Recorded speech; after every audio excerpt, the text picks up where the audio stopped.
are all potential targets for terrorist attack. In nearby Manhattan, terrorist Ramzi Youssef is in the U.S. federal court. He's on trial for trying to blow up the World Trade Center with a 600-kilogram truck bomb. But he's also accused of masterminding a plot to kill hundreds of innocent people with bombs planted on 12 U.S. airplanes. The FBI knows that many members of Youssef's terrorist cell remain at large and could still target planes for attack. We were at a very high state of alert in the United States. We'd had numerous threats, hundreds of threats. Heading to JFK today are two young college students from Macon, Georgia. Becky Olson is 20 years old. She's been best friends with 19-year-old Michelle Becker since high school. They're excited. Today they'll fly to Paris for a friend's wedding, followed by a backpacking holiday around Europe. The girls' parents have given the trip their blessing. They were very excited to be going. They just knew it was going to be a wonderful new adventure. They thought that this was just going to be the best thing since chocolate cake. This will be an extra special trip. Michelle's dad, Walter Becker, has saved enough air miles to upgrade the girls to first class. Back then, first class was first class, and I felt that they would really enjoy that, both going and returning back home. 4:31 p.m. The Boeing 747 that will become TWA Flight 800 to Paris arrives at JFK. It's 25 years old and has more than 16,000 flights under its belt. Tanker trucks move in to fuel up the plane. The ground crew pumps 114,000 liters of Jet A fuel into the 6 wing tanks. It's more than enough to fly to Paris. The biggest tank, the center wing tank, can stay as it is, almost empty. Just outside Baltimore, Maryland, 29-year-old Jamie Hurd finishes up last-minute chores at the family garage. Yeah, okay, you pick it up Tuesday. How's that? All right, thank you very much. Bye-bye.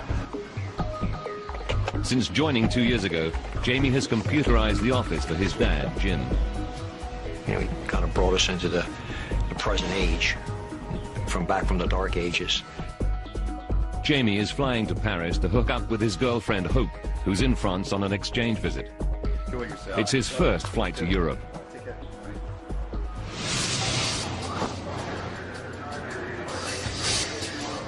Inside JFK's Terminal 5, Michelle Becker calls home to ask her mother for advice. Hi, Mom. TWA is offering cash incentives for passengers to take a later flight. Do you think we should take the bump flight?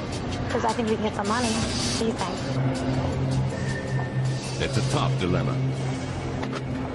The girls don't want to risk losing their free upgrade, but as students, they could use the money. 6 p.m. 212 passengers board Flight 800 in good time for a 7 p.m. takeoff. Among them is Jamie Hurd. He's only 8 hours away from seeing his girlfriend, Hope. In charge of the crew this evening is Captain Stephen Snyder. With 4,700 hours of flying time on 747s, he's one of TWA's most experienced pilots. Flying alongside Snyder is Captain Ralph Kevorkian, another TWA veteran. 7 p.m. Captain Snyder and the flight crew are ready to go. But there's a problem. One of the passengers is not on board, but her bags are already in the hold.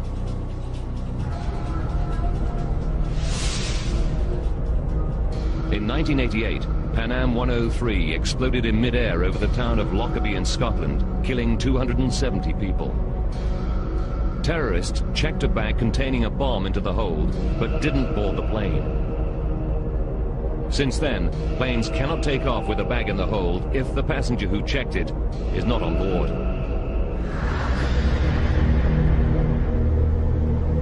The plane is delayed while ground staff hunt for the missing passenger. Outside, it's 28 degrees Celsius, and on the asphalt of the apron, the jumbo is getting hot. As the minutes tick by, air conditioning units under the fuselage keep the passengers cool. 50 minutes go by, and there is still no sign of the mystery passenger. At 7:59 p.m., gate personnel contact the crew. TWA Flight 800, sorry about that delay. We have confirmation that the passenger is on board. They were on board the whole time. 8:19. At last, Captain Kevorkian throttles up the 747. Flight 800 lifts off an hour and 20 minutes late. TWA 800's flight path will take it through some of the most congested airspace in the USA. It will also skirt the boundary of a US military zone to the south. Air traffic control keeps flights well clear of any restricted airspace during weapons testing. 8:31. Flight 800 climbs into the evening sky. Eastwind Airlines pilot David McLean is flying a 737 into Trenton, New Jersey. He sees the jumbo jet ahead of him. It was a nice night, good visibility. There's a lot of traffic going out there, so you've got to keep your eyes out.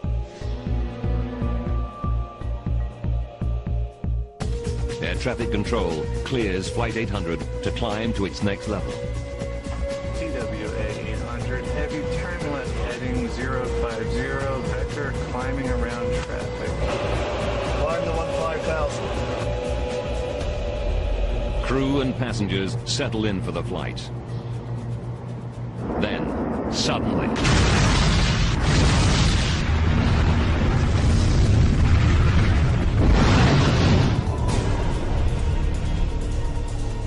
And I thought, gee, it must have 200 to 300 people on board. I thought it was a bomb.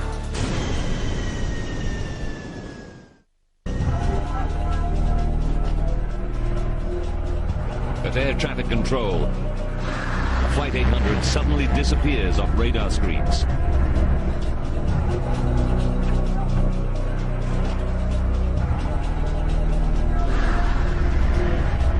Eastwind's pilot David McLean reports in to air traffic control. We just saw an explosion out here, about 16,000 feet. Just went down into the water. Air traffic control tries to raise Flight 800 on the radio. TWA 800, if you hear center, ident. There's no response. TWA 800, if you hear center, ident. The terrible truth starts to dawn. TWA 800, center.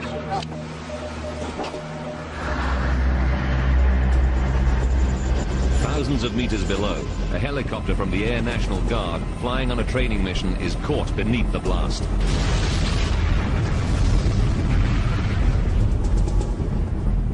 I looked over my right shoulder, and this fire exploded across the sky and came down like a curtain, like napalm. Flaming aircraft debris starts to fall all around them. Some of it was still on fire. We actually saw embers. Now the helicopter crew is in danger. If debris hits the rotor blades, they too could crash into the water. We have to get out of here. The helicopter makes it away safely. They race to get help. Back at base, Major Mike Noyes prepares to take command of the helicopter and head out to the crash site. Obviously, the adrenaline's starting to flow. I'm thinking we're going out to search for survivors. He knows that it is possible to survive a plane crash into water. And the sea temperature is around 18 degrees Celsius. If there are people in the water, they could stay alive for up to 8 hours.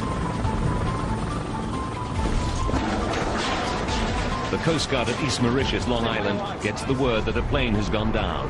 Stand by your lines. 02, we're on the way, 03 POB. They speed out to sea.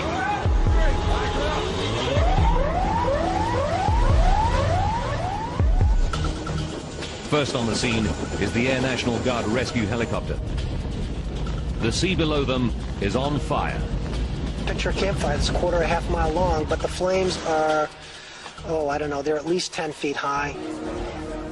Meanwhile, reports of the disaster start to break on the news channels. This is the latest we have on the flight that crashed tonight of TWA Flight 800 into the waters off Long Island, New York. This was on its way. Among those watching are Aurelie and Walter Becker. They realize it's the flight of their daughter, Michelle. The first pictures you saw were shot from the helicopter with the debris field and the flames coming out of the water. And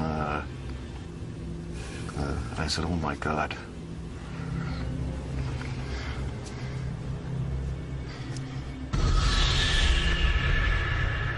But then Aurelie Becker remembers Michelle's last-minute phone call from the airport. Do you think we should take the bump flight? Because I think we can get some money. Michelle told her mother that TWA were offering cash incentives to take a later flight.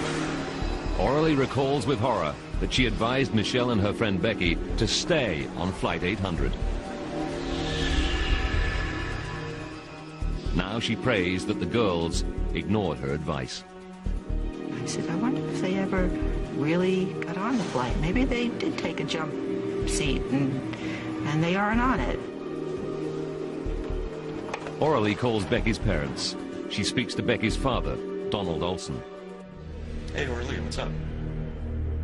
I said, you didn't get a call from Becky that they took a bump ticket, did you?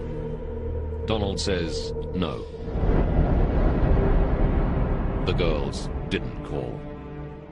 And Arlie said, there's been a plane crash. And he said, turn on CNN. A 747 aircraft has exploded in midair about 20 miles south of New York's Long Island into the Atlantic Ocean. The families realize Michelle and Becky did get on the flight. Now all they can do is helplessly watch the horrifying scenes.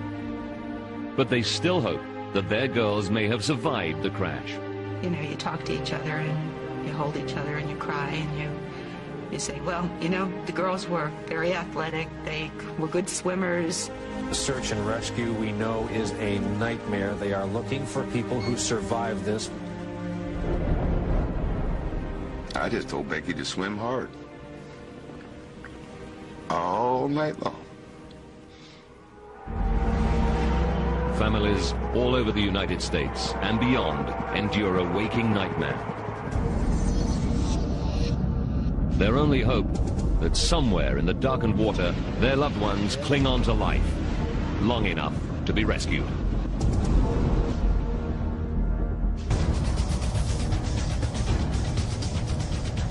En route to Paris from JFK with 230 people on board, TWA Flight 800 explodes and plunges burning into the Atlantic. 2 hours later, in the deepening darkness, rescuers scour the ocean for anyone who may still be alive. After 3 hours of searching, none of the hundreds of rescuers can find a single survivor. They've covered 13 square kilometers of ocean. It's now clear that all 230 people on board died in the crash. The helicopter rescue team heads back to base. We did our best that night to try and find anyone who could have survived that crash. And to return empty-handed was a very low blow.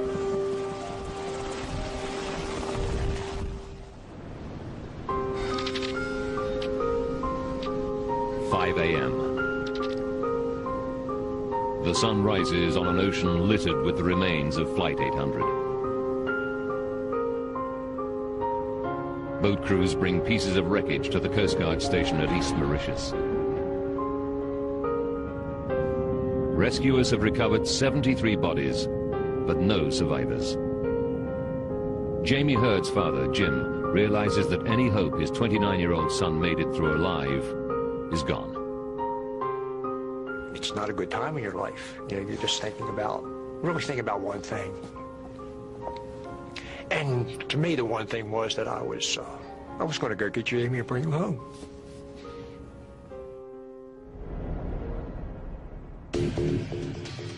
News reaches the FBI and New York Assistant Director James Kallstrom.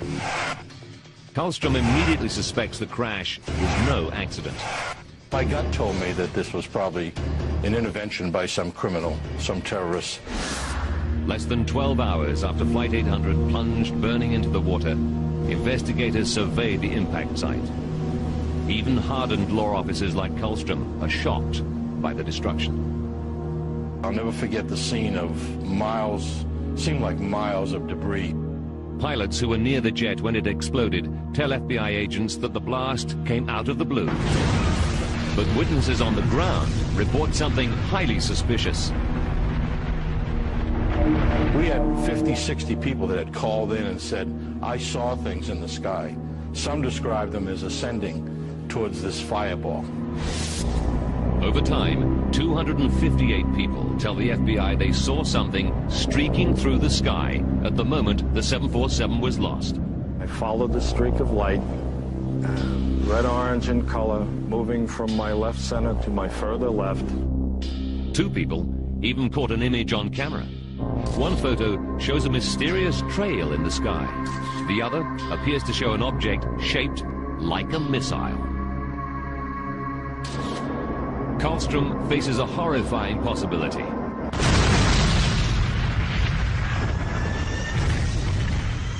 Was Flight 800 shot down by a terrorist missile?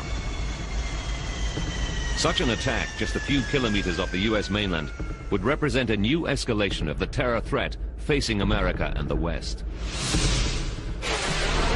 The US supplied shoulder-held ground-to-air missile launches to Islamic freedom fighters in Afghanistan. Kullstrom knows that many of these weapons are now in the hands of terrorists determined to strike at America.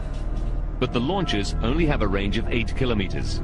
Since Flight 800 came down 13 kilometers from land, a missile of this type could only have been fired from the ocean. So the crime scene became really thousands of square miles of ocean and thousands of square miles of Long Island and New York City Harbor, and it was a massive undertaking.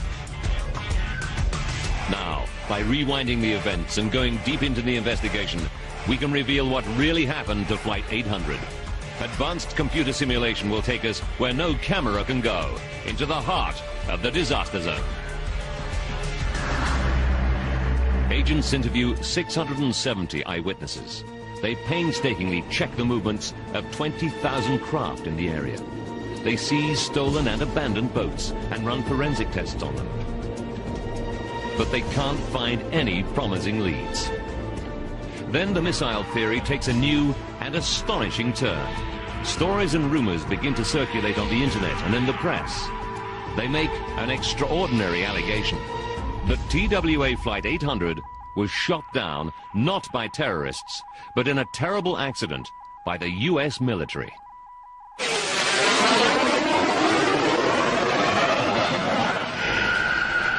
Kullstrom learns that there were 8 military ships, 8 submarines, and 5 military planes within 550 kilometers of the crash site. A P-3 plane and a sub were in the middle of training exercises. He orders dozens of FBI agents to scrutinize all their logs. After weeks of checking, they verify that no missiles were unaccounted for. No missiles were fired that night. The FBI also check out the 2 suspicious photographs. They find that in one, the photographer was facing in completely the opposite direction to Flight 800. Technicians conclude that the object captured is actually an airplane. They also find that the mysterious trail on the other is simply residue on the film. The FBI concludes that the friendly fire theory is groundless. But the story doesn't go away. Now Pierre Salinger, John F. Kennedy's former press secretary, raises the stakes with an astonishing intervention. He says there's been a cover-up. Flight 800 was shot down by a US Navy missile. And he has the evidence to prove it. 13 kilometers off Long Island. 37 meters down, Navy divers grapple with a mammoth task, recovering the remains of TWA Flight 800, scattered over an area of 104 square kilometers. Meanwhile, the FBI follow up a new and disturbing allegation. John Kennedy's former press secretary, Pierre Salinger, claims to have evidence that the U.S. Navy shot down Flight 800 by mistake.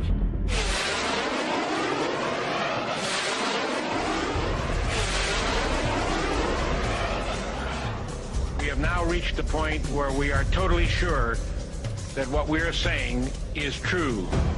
He produces an air traffic control radar tape showing a mystery object close to the doomed jet. What we see here is a missile about to hit TWA 800. Many people suspicious about the crash support Salinger's claims. His thesis points to the missile being fired by the USS Normandy, an Aegis-class missile cruiser, which was at sea 340 kilometers south of Long Island. The FBI re-examines U.S. Navy activity in the area. It quickly finds that the USS Normandy was at least 160 kilometers beyond the range from which its missiles could hit Flight 800. We accounted for every piece of ordnance on the Normandy and every other military ship in the region. We looked at every submarine under the ocean. We looked at every aircraft transiting the area, even though they were not capable of shooting a missile and taking an airplane down. But they find nothing.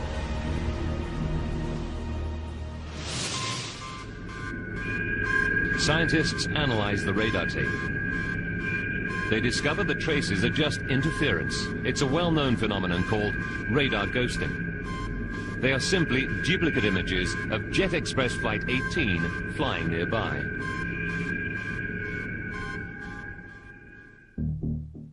The friendly fire claims cost thousands of hours of investigators' time. An exasperated Colstrom lambasts the conspiracy theorists at a news conference. I can assure you that we've looked at every angle, every possibility, and the military of this country has had nothing to do with this horrendous tragedy. A terrorist bomb or missile is still one of the chief suspects for the loss of Flight 800. But the only way of finding out for sure what downed the plane is to analyze the wreckage. That job falls to the FBI's co-investigators, the National Transportation Safety Board, the NTSB. Their priority, to find the plane's flight recorders or black boxes. Since the day after the crash, Navy divers had scoured the debris zone in the deep waters off Long Island. It's slow and dangerous work. The seabed is littered with razor-sharp fragments. 6 days into the search, and there's no sign of the black boxes. It's possible that ocean currents have buried them in the sand.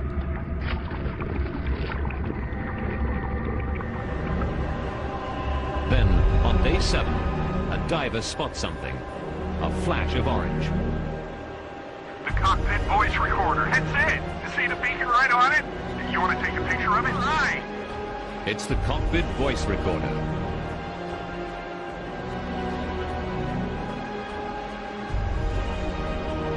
Within seconds, they get lucky again. The flight's data recorder lies just meters away. They got both of them? Holy cow! Divers quickly bring the boxes to the surface. To prevent damage by oxidation, they keep them submerged in salt water. For NTSB investigator Bob Swain, it's a potential breakthrough. As the divers bring the boxes up, the NTSB side of the staff, we typically get pretty excited. But there's a problem. The boxes are twisted and broken open from the massive impact. Investigators fear that there's little chance the tapes inside will have survived, but they rush them to NTSB headquarters. There they hope they can retrieve something from the recorders. Carefully, they remove the cockpit voice tape from inside the armored casing and thread it onto a player. Against all the odds, the tape is intact and playable. TWA 800, heavy turn left heading 050, vector climbing around traffic. Left 050, climb vector. They carefully analyze all the pilot's conversations and the readings from the data recorder. Stop climb at 13,000. And the electric? They scour the last seconds of the recording for any clues to the plane's sudden loss. Climb to 15,000. But at 8:31 and 12 seconds, the recording cuts off suddenly. Whatever happened to Flight 800, the pilots had no time to react. The excitement of the find turns to bitter disappointment. The voice recorder, and the same with the data recorder, really told us nothing. Now the investigators must rely entirely on the salvaged wreckage of the doomed jet for clues. If Flight 800 was brought down by a bomb or a missile, it would leave evidence behind. NTSB metallurgists examine the fragments under scanning electron microscopes. They're looking for the distinctive micro-pitting which high explosive leaves on metal surfaces. As a veteran of the Pan Am 103 investigation, metallurgist Jim Wildey knows exactly what bomb damage looks like. But he finds no trace of it. We looked at every piece, every square inch of every piece, every fracture, every surface. Each piece as it came in was examined in detail for evidence of a bomb or explosion, and there simply was no evidence of that type on the TWA aircraft. At the same time, FBI forensic experts take over 9,000 samples for chemical analysis. They know that traces of explosive can survive even underwater. For weeks, they too find nothing. But then, the FBI makes a momentous discovery.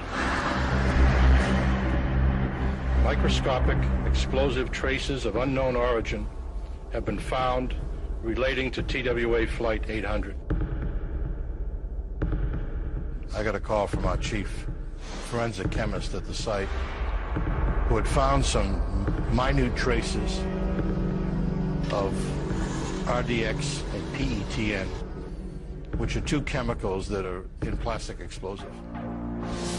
Investigators finally seem to be closing in on an explanation, and increasingly it looks like a bomb. It's an extraordinary find. The traces survived weeks of immersion in 37 meters of seawater. They were preserved under a piece of sticky tape joining the carpet tiles.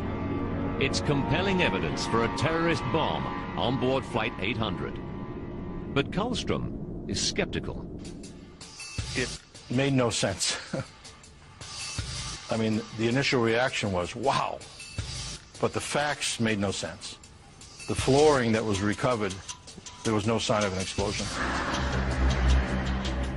The FBI probes the doomed airplane's history for explanations. They painstakingly explore the dozens of occasions when TWA hired the plane out between flights to third parties.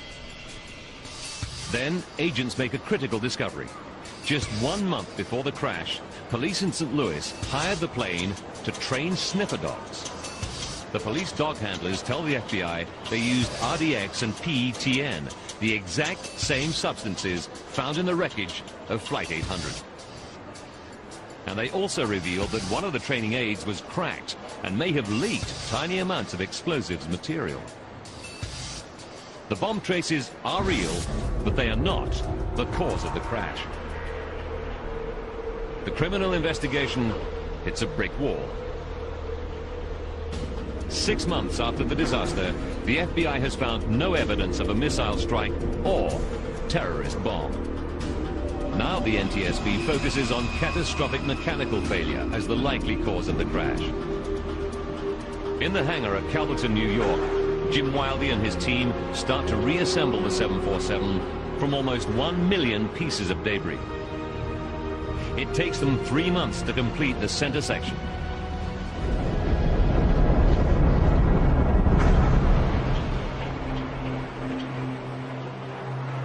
The fuselage is riddled with fractures. To trace where the plane's breakup started, Wildey first needs to calculate the sequence of the fractures. All of these early fractures stem from one location, and that was right here in the fuselage, just in front of the front spar, near the bottom of the airplane. The fracture sequence allows Wildey to work out how the plane broke up. The fractures underneath the plane radiate out, tearing away part of the belly of the plane. With the bottom of the fuselage gone, new fractures race upwards on both sides of the jumbo jet.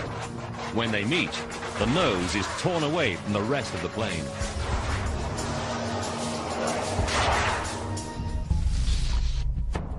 Now Wildey must find what triggered the initial fracturing. He looks behind the spot where the fractures begin. It's the site of the 747's biggest fuel tank, the massive center wing tank. It's as big as a two-car garage. Panels of aluminium, called spanwise beams, divide the space into sections. Wildey hunts for clues. Inside the tank, he discovers something disturbing. A series of dents in the front of the tank, known as the front spar.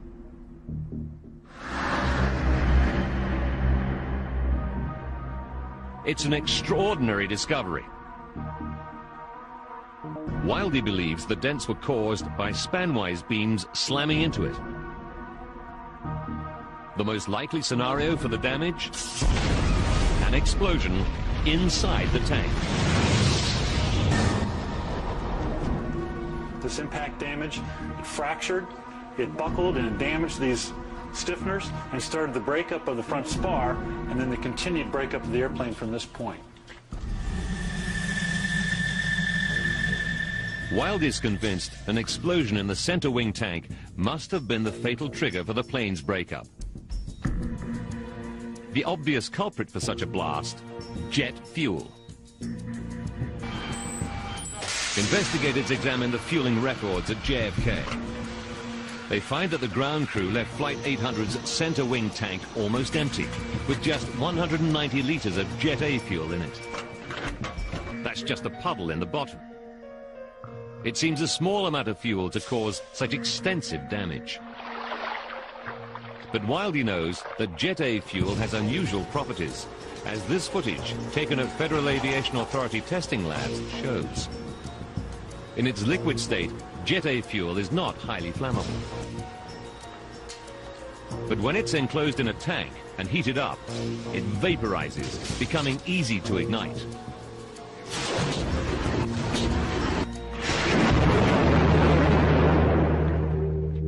Now investigators must discover whether the fuel in Flight 800's center wing tank could have been heated to flashpoint.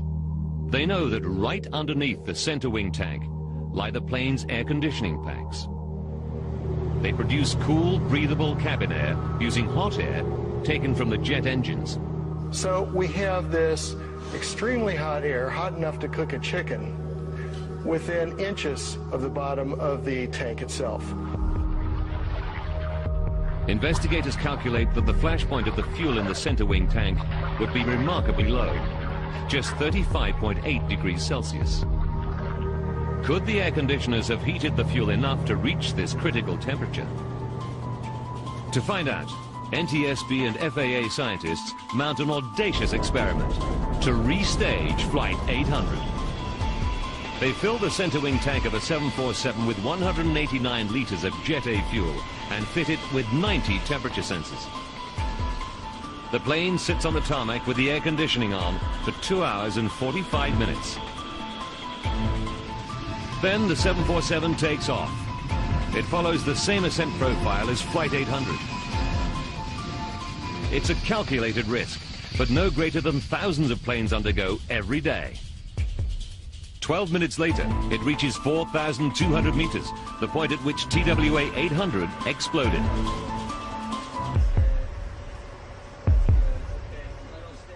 Investigators examine the readings from the temperature sensors. What they find horrifies them. The temperature in the center wing tank is 53 degrees Celsius, a full 17 degrees past the fuel's flash point. The test flight conclusively showed that the center wing tank had become flammable. To confirm that it could cause a blast strong enough to rupture the reinforced aluminium center wing tank, engineers build a 1/4 scale model. They fill it with jet fuel vapor. Then they ignite it.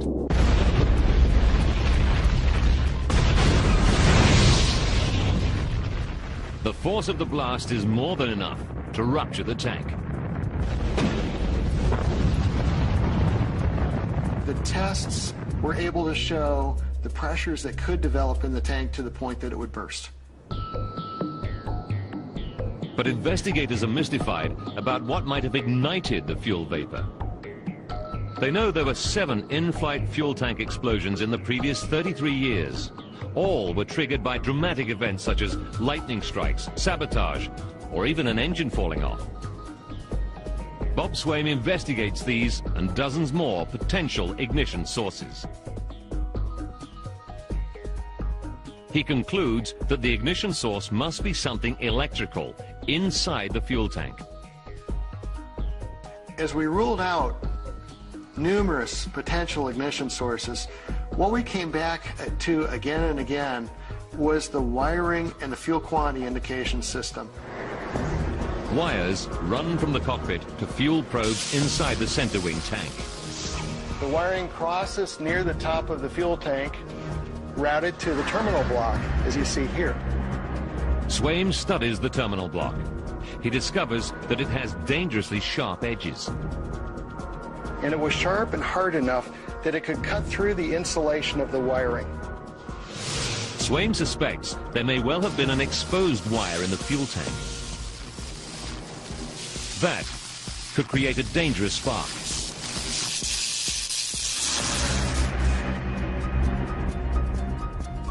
But there's a puzzle. The wires inside the fuel tank are designed to carry a very low voltage, too low to cause a spark. Swaim follows the fuel probe wires outside the fuel tank. Here they join high voltage wires for the cabin lights and other aircraft systems which run in bundles through the belly of the 25-year-old plane. He looks more closely at the surviving wiring on the crashed 747 and on other jumbo jets of a similar age and makes a disturbing discovery. We were shocked by the condition of the wiring we found. Swaim finds the remains of fluid spills and sharp metal shavings among the bundles of wire. He also finds chafed wires, wires repaired with tape, and even some with cracked insulation.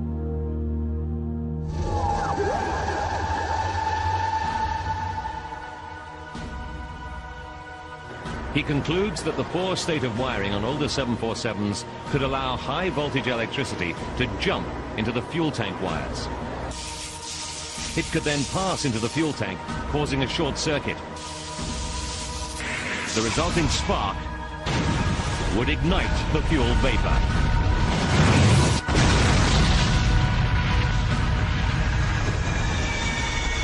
Investigators know there are some 1,200 other 747s in service around the world. Any one of them could be flying with a fatal flaw, putting thousands of passengers in serious danger. The NTSB believe a fuel tank explosion blew apart Flight 800 when a short circuit caused a fatal spark. But they have no proof. Short circuits often leave no physical trace in wiring. Their one hope of proving the theory is the plane's black boxes, which hold the only surviving flight data. 800, heavy turn left heading 050, Victor climbing around traffic. The 13-minute cockpit voice recording seems unremarkable. Climb the 15,000. But as they replay the tape, investigators hear something intriguing. Just before the recording cuts off, there are 2 minuscule pauses.